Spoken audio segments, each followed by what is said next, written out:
Group 999, what's your emergency? Is the patient conscious and breathing? Hello, is that the ambulance service? We need you here. This Roger's absolutely done me car in. Honestly, there's cocaine. I mean, me lass was in the car and that, and the cat's hidden in the back. He won't even come out for whiskers. You're gonna have to send. You need to come down. Don't send the cops, man. Just ease.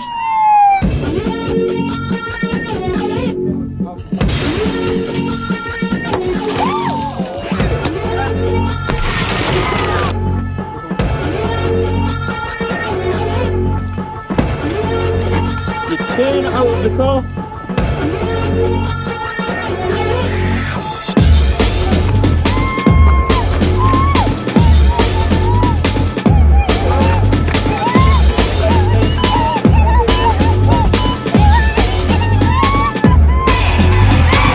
I'm the trouble starter, hunky instigator.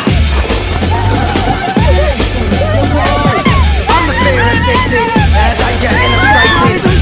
Can you walk? We will sort him out. We will sort him out. You're the fire starter, twisted fire starter. I'm a fire starter, twisted fire starter.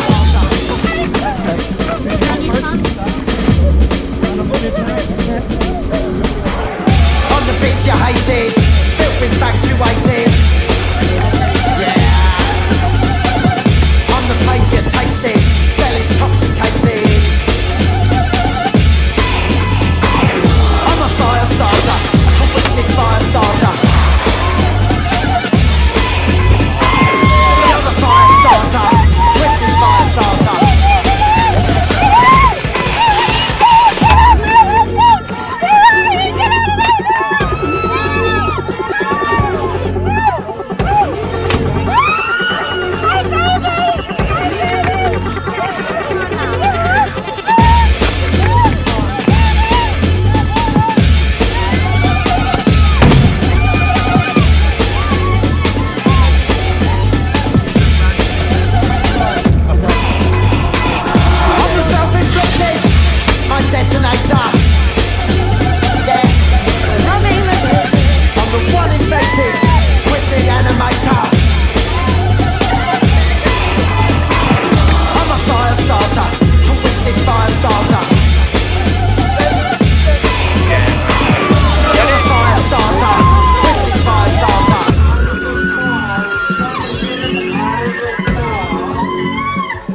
What were your main learning points? What do you think you got from it? I wouldn't let Jamie jump on the windscreen again.